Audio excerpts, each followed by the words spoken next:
Hey everybody, Jon Stewart here. I am here to tell you about my new podcast, The Weekly Show, coming out every Thursday. We're going to be talking about the election, earnings calls. What are they talking about on these earnings calls? We're going to be talking about ingredient to bread ratio on sandwiches. I know you have a lot of options as far as podcasts go, but how many of them come out on Thursday? Listen to The Weekly Show with Jon Stewart wherever you get your podcasts. Whoa, landing an account this big will totally change my landscaping business. It's gonna mean hiring more guys and more equipment and new trucks for the new guys to drive the new equipment in. I don't know if I'm ready. You can do this, and Ford Pro FinSimple can help. Our experts are ready to make growing pains less painful for your business with flexible financing solutions that meet the needs of your business today when you need them. Get started at fordpro.com/financing. Back in 2020, Donald Trump won the state of Louisiana over Joe Biden by nearly 20% of the votes. Louisiana, the second poorest state in the U.S., has voted Republican since the 2004 election, when Republican George W. Bush was elected to a second term. Yeah, Louisiana is unique for a number of reasons. Not only is it the second poorest state, but it's also home to the second highest Black population in the entire country. It's also a hurricane hotspot. And now, national climate reporter Adam Mahoney says the alarming policies that make up Project 2025 are essentially already in place in the state of Louisiana. In this episode, we turn to Adam Mahoney to talk about how the climate and environment are not typically seen as quote-unquote everyday voter issues. Adam is a reporter for Capital B News based in New Orleans, Louisiana. There, he covers the climate, the environment, and the disproportionate impact on Black people. With 3 months until the November election, we're keeping our eyes not only on swing states, but also on supposed solid states, where voters are often so consistent they can be dismissed and taken for granted.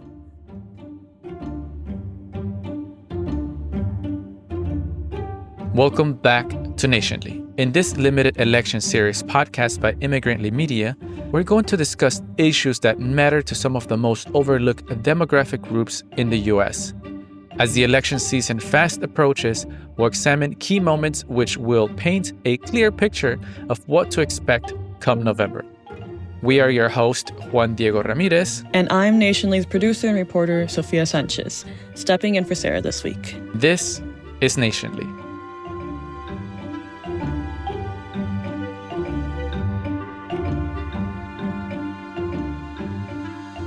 Adam, thanks for coming out to the show. We're so happy to have you here.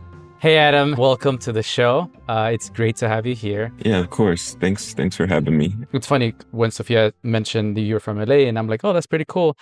I live in New York City, and whenever I meet someone from LA, the one thing that always comes up is, let me G-check you real quick. So where from LA are you from, Adam? Whereabouts? Yeah, I'm from as far south as you could possibly get. I grew up in Wilmington, right off the port of LA. Yeah. What part of the city did you grow up? I'm from South Central. I grew up in the low bottoms. How does a fellow Angelino end up in New Orleans? And what brought you there specifically? Yeah, I've been on this kind of journey over the last couple of years in tracing my family's migratory path during the Great Migrations. My grandmother was actually born in Louisiana before my family moved to Southeast Texas and then ultimately moved to Los Angeles in the late 60s. And my immediate family has been in Los Angeles since then.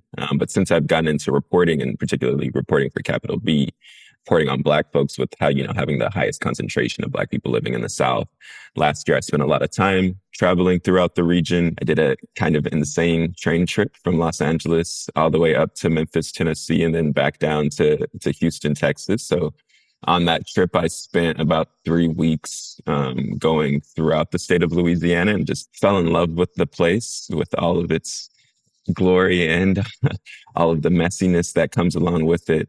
One, because of the people, but also the history, and for climate threats and climate change. Like, this is the place that has felt it the most and will continue to feel it. New Orleans is a lot different than the rest of Louisiana. It is a tiny blue bubble, but when you step 10 miles outside of the city, it's a completely different beast. Yeah, that's actually what I wanted to specifically ask you about, because last week on Instagram, and you said anything that you're afraid of regarding Trump. I promise you it's already been happening in Louisiana for decades, but you just don't care because it's a black state. You just said that Louisiana, specifically New Orleans, is a blue bubble, but outside it's a very red state. So can you tell me first, what's a black state? And second, what are those things that have been happening for decades? In terms of like describing Louisiana as a black state, in like pure numbers, it is the second blackest state in the United States. It's still only maybe about a third black. But when I think of it being viewed as a black state, a lot of that has to do with the fact that black culture drives what people think about Louisiana. And usually when you think about Louisiana, you're thinking about New Orleans, right? Which is a history of black Creole culture that has been flowing through the city for hundreds of years. But at the same time, a lot of the policies here are shaped in a way very intentionally that disrespects Black life and keeps the inequities that we have seen in this state for generations. And I'm sorry, what was the second part of the question? Yeah, the second part of the question was when you said, anything you're afraid of regarding Trump, it's already been happening in Louisiana for decades. So what are some of those things that are happening that you think we should be paying attention to? The first thing that comes to mind, Louisiana has the highest incarceration rate in the entire world if it was its own country. Earlier this year, they just repealed the parole process. So they are disbanding parole in the state that has the most incarcerated people in the world. And even if we think of the biggest state prison here, Angola prison, they still do forced labor where folks are being paid pennies on the dollar, working in extreme heat conditions throughout the year. And then when we take a step back and look at what the bigger plans of Project 2025 are, a lot of those policies have been started and used in Louisiana for years at this point. Since the Dobbs decision, we have one of the strictest abortion bans in the country. They just voted to criminalize abortion pills. When we look at the education system, more than 95% of the schools here are private institutions. There's been a complete gutting of the public education system. We just passed a law that requires every school in the state of Louisiana to have the 10 Commandments posted in classrooms, which obviously is a clear constitutional violation. So it's a lot of these things that maybe folks might view as not as harmless when they're siloed off and standalones, but when you collect everything, it really is an insidious push to the far right that has been taking place over the last couple of years. I couldn't get this off my mind when you said Angola prison, right? It's actually a state prison that is nicknamed Angola. And can you give us the background to why it's called Angola? So you are correct. It is a state prison nicknamed as Angola, although anyone, including elected officials, refer to it as Angola. But prior to it being a state prison, it was a private plantation owned by white slave owners. A majority of the folks enslaved there came from the African nation. And then once it became a prison, it is still disproportionately comprised of Black folks. And I think if you spend any time in Louisiana, the history of slavery and enslavement is really etched very viscerally into most of the institutions here.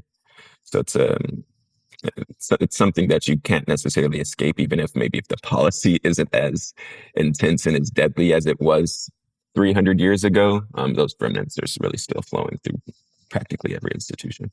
So you cover all of these things, which are issues on their own from a racial perspective, but I am interested in how you connect these issues as a climate writer. I mean, even to just speak to incarceration, one of the first stories that I did about the state was on Hurricane Ida, which hit in 2021. And like I said, Louisiana has the highest incarceration rate in the country. And when that hurricane hit, incarcerated folks were not evacuated. And there's no systemic or structural plan for evacuations during times of disasters throughout the country and not in Louisiana as well. So that was a pretty stark connection there when you had incarcerated people locked in jail cells without running water, without electricity for days at a time in the middle of a quite deadly disaster. And then in the aftermath of the hurricanes, there is a shift in weather where it creates super hot and swampy conditions.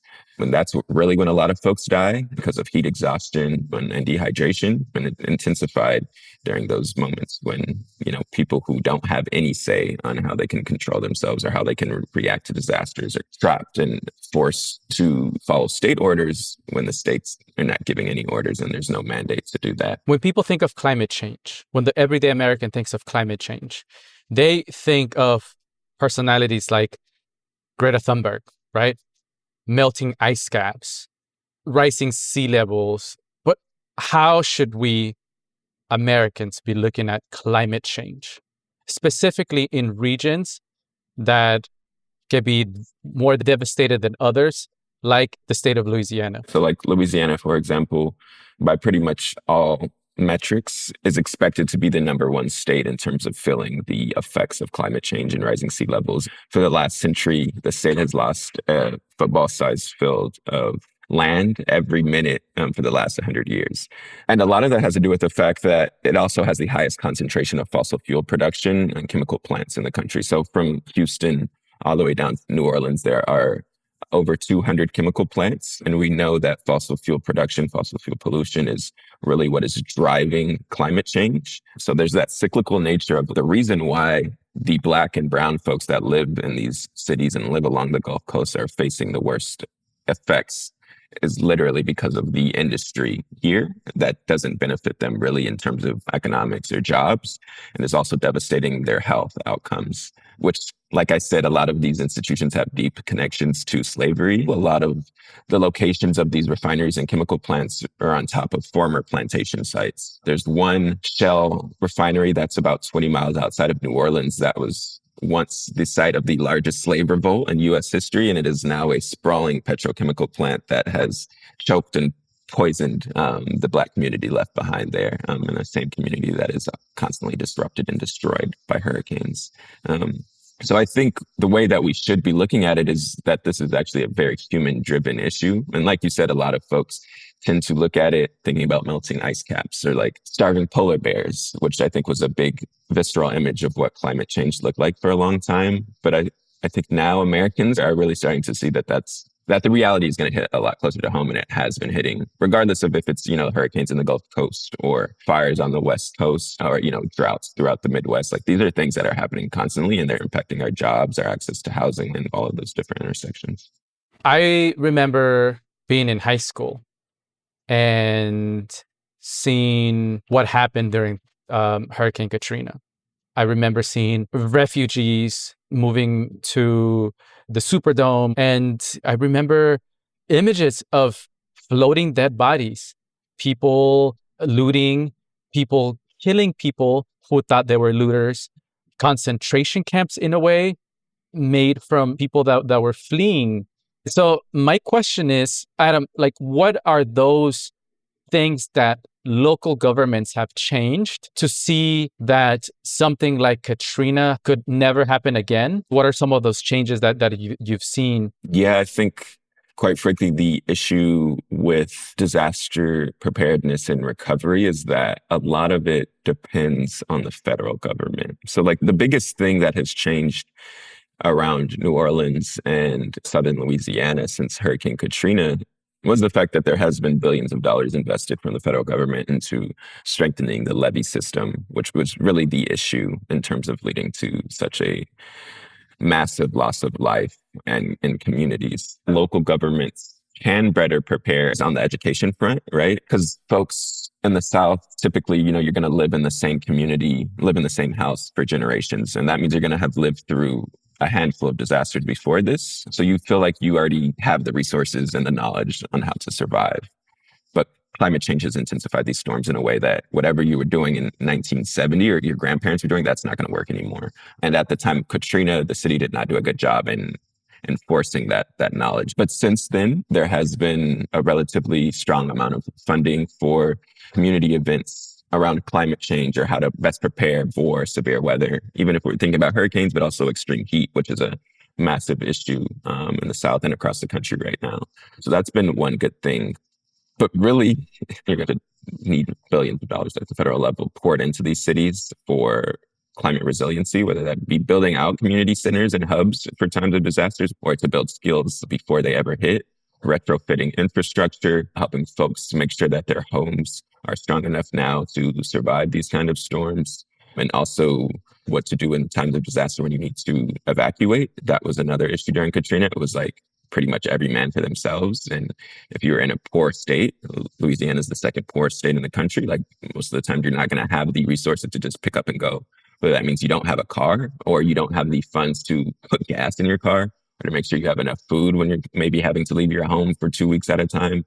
So it's really bringing just the baseline up, what folks have been calling for. But FEMA, the federal agency tasked with handling these disasters, has been defunded 2 years in a row, and it looks like it might be going for a third year. So, you can improve at the local level, but if you're not improved at the federal level, you're still going to have your citizens in a bad spot. It's interesting because typically people that we interview say that the most change is made at the local level. But you are saying here that we do need the attention at the federal level. That means we need to be paying attention to people like our presidents and their administrations. So I want to go back to the quote that you had on Instagram where you said, anything you're afraid of regarding Trump, I promise you it's already been happening. And I think this goes to show two different points. So is it that we need to be paying attention to people like Trump, like Kamala, who supposedly represent Black and brown communities and supposedly neglect them at the same time and are going to be in charge of changing the administration's ways in terms of those communities? Do we need to rely on these people? Or are there other people at this federal level that we can keep in mind as we head to the polls in November? 100%, the presidential election will have a lot of influence and sway on the way that our nation attempts to address the quote unquote climate issue and attempts to mitigate the impacts of climate change.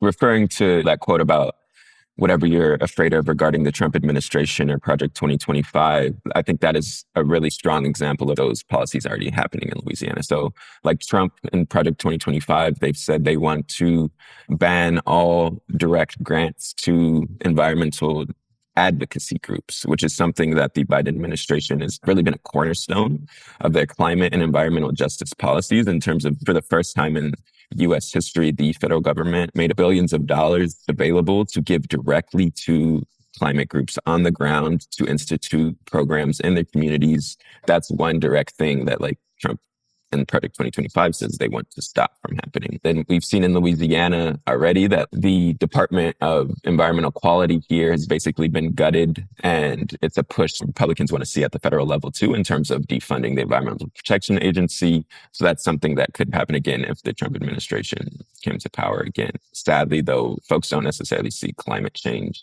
as one of the top issues in this election for everyday voters. Like in Texas, for example, or Florida, those are places that people are moving to in great numbers, but it's also led to an increase in housing costs there. That's also the result of those places getting hit by hurricanes and the housing stock getting destroyed and insurers leaving the state. That's a climate issue. At the same time, it is a housing and shelter issue, but people don't make those connections in the way that they should be. And I don't think at the federal level, federal actors have made those connections clear.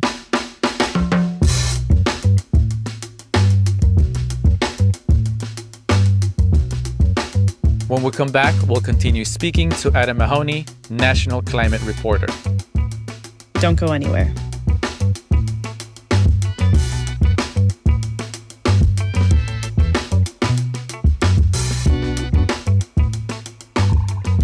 We're back. Before the break, we were talking to national climate reporter Adam Mahoney about Louisiana and Project 2025. Let's continue that conversation now. We were just talking a lot about how LA is very segregated, Chicago's very segregated. And my mom grew up on the south side of Chicago in La Villita, which is a very strictly Mexican neighborhood. But even a couple of years ago, it was raining, I don't want to say asbestos, but it was raining ash from factories that exploded in the south side of Chicago. And I know that my mom and my dad chose to move from Chicago to rural Illinois because it was quote unquote safer and provided a better life for us and really a greener life for us in terms of the parks and different places we could eventually play at. And I mentioned that because there's a lot of places throughout the US where we say that the South Side is more dangerous, and typically urban planning leads us to this kind of dichotomy between the North and South. But I wanted to know if living in New Orleans, which is part of the National South, after living in Chicago, and now you and Juan Diego talking about living and growing up in the south sides of LA. I'm wondering if you've learned anything about how climate change has led to the segregation in communities throughout all these places that you've lived in. That's interesting. Like you have the South Bronx, South Central, the South Side of Chicago. I appreciate that question, actually. Last year, I spent a lot of time. I did a migration series about Black migration in the US and how it relates to climate change and environmental justice now. In terms of all of those examples being industrial corridors, those are the only places for a long time that Black and brown people could live next to polluting sites and then the quote unquote most undesirable land. A lot of that also has to do with the fact that those were the only jobs that people could get at the time too. For Black folks in particular, that is what first brought people from the South, the North, into the West, was because as the country was expanding, we needed to build a whole bunch of stuff. And already then they knew where they were building and how they were building was unhealthy, both for the environment and also for humans. And they knew who they wanted to be in those warehouses and factories and who they could underpay and also expose to these generational health threats that we still see the impacts of today. So that's one of the major through lines. I think they always say follow the money, and that really has dictated the path of like climate destruction in this country and environmental degradation is the big multi-billion-dollar industries figuring out ways to, one, exploit workers, but also exploit land. And those things work hand in hand. For me, growing up in Wilmington, I grew up half a mile away from an oil refinery, and there are 4 oil refineries within the quote unquote neighborhood district. It's also right on the water, right on the port. And with sea level rise, it's expected to be the first community to see mass climate displacement because of flooding within the next 50 years. And that's the direct result of it being a place where we had warehouses, trucking, logistics, refineries, which now are jobs that are mainly comprised of like Latino folks from the community in a way that it has given them a middle-class lifestyle to an extent, but it's also trapped you in this generational struggle where once these jobs end, which they will, because the climate is telling us they will end, folks aren't going to really have a path out of it unless there is a very structural and deliberate one created for people with the powers to be have not invested in that yet. But that's something that we see replicated across the country, whether it be in Louisiana, whether it be along the Gulf Coast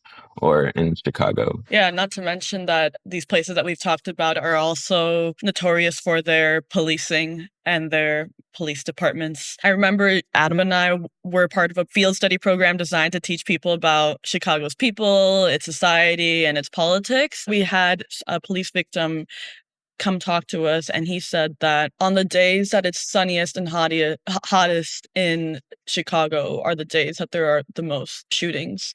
And those are the days that kids try to avoid going outside. Bringing it back to how climate change is an everyday issue, the hotter it gets, the more people die. The hotter it gets, the less you can go outside and play. The hotter it gets, the more likely you are to be policed. So these are everyday issues. Yeah. I wanted to just take it one step further too, even when we're thinking about like gun violence, police violence, and climate change. You know, the reality of like on hotter days, people are going to die from heat exhaustion. But also like scientifically, we've seen the connections between gun violence and climate and weather. And in these communities that are exposed to higher threats of gun violence, they're also the same communities that are exposed to higher threats of pollution. And there's been studies that have shown that like the way that pollution is trapped in these communities directly relates to gun violence, directly relates to like your cognitive abilities, your decision-making skills. And on days of high temperatures and high pollution, gun violence goes up because one, it aggravates people. You're going to be more trigger happy or even more snappy, even if you don't have a weapon in that way. Violence is higher. So Adam, I know that the Black community is not a monolith, but is there a specific climate issue that you see that the Black community is interested in? Yeah, it's health, and then the way that it is impacting people's access to resources, water, food. And I've been using climate and environment interchangeably. And honestly, if you speak to most people on the climate beat, they won't do that. But the reason why I do those things is because of the ways that both of them disproportionately harm Black folks.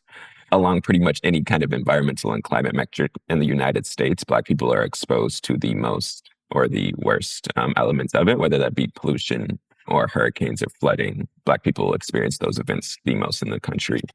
But I say all that to say people don't necessarily value them as individual things. What they will value is that, for example, we know we live in a polluted community, and we also know our water bills are going up and our water is dirty. Like those kind of issues are what matter the most to people. So I will say, like, over the last year and a half, the water crisis has been at the forefront of a lot of folks' minds when I'm talking to them. And then the impacts of toxic contamination on health. So that whether that be like increased cancer rates or asthma or COPD or respiratory illnesses, those are the things that really matter to people. And they might not tell you that's a climate issue, or they might not tell you that's an environmental issue, but they 100% are. And the science and lived experience tells us that. So I would think those are really the two biggest things. And then, Adam, coming from a blue state to now living in a red state, how do you cope personally with the idea that a lot of these people might not think the way that maybe your neighbors think back in California? I grew up in Los Angeles and then I lived in Chicago, two blue strongholds. I did think it was going to be an issue when I first got here, but quite frankly, it has not been. I think a lot of that has to do with the fact that both cities, LA and Chicago, are two of the most segregated cities in America. And you see the deprivation very visceral in those places in the same way that you see it in Louisiana. And it makes sense why people have distrust for Democrats or Republicans at both levels, because it feels like in all of these places, the most marginalized, the most vulnerable are getting let down by both choices. And I do think being in Louisiana and living around people that have that mindset has been actually helpful for me in terms of like community building. Because here people depend on each other. They depend on their neighbors in a way that in blue cities or in larger cities in a way that you don't, because you feel like you're going to get those government resources. But here you're going to get the resources from your neighbor two doors over that has lived on your street for 60 years. Versus someone coming in and offering you those things. At the same time, it has been hard to understand that and to see rights being taken away, particularly the issue of abortion that has been horrific. But then at the same time, it has been refreshing for me to be in a place where it feels like community drives life here, which is rare in American society. Yeah. But it's still Team Chicago, right? Chicago all day, every day. I don't know about that. Thank you for your time, Adam. And thank you for speaking with us. Yeah, for sure. I really appreciated this. That was our conversation with Capital B's climate reporter, Adam Mahoney. Join us next week as we discuss Kamala Harris and her newly announced vice president pick, Minnesota Governor Tim Walz. Also, earlier this week, Congresswoman Cori Bush from Missouri became the squad's second member to be voted out of Congress. What does this mean for the shrinking liberal coalition? And what does that mean for the Democratic ticket? Tune in next week to listen to that and more. Thanks for listening to this episode of Nationally Podcast, brought to you by Immigrantly Media. We hope you like this episode. Nationally releases weekly on Thursdays on all streaming platforms. If you have thoughts you'd like to share with us, please email them to info@immigrantlypod.com. Or reach out on our socials at Immigrantly Media on Instagram and at Immigrantly_pod on X. You can find me on Instagram or X at Sofia Hanale. And you can find me on socials at Juan Diego 47. Nationally is produced by Sadia Khan and me, Sofia Sanchez. Our sound designer and editor is Juan Velez. The Nationally theme music is by Simon Hutchinson. Additional music is by Epidemic Sound.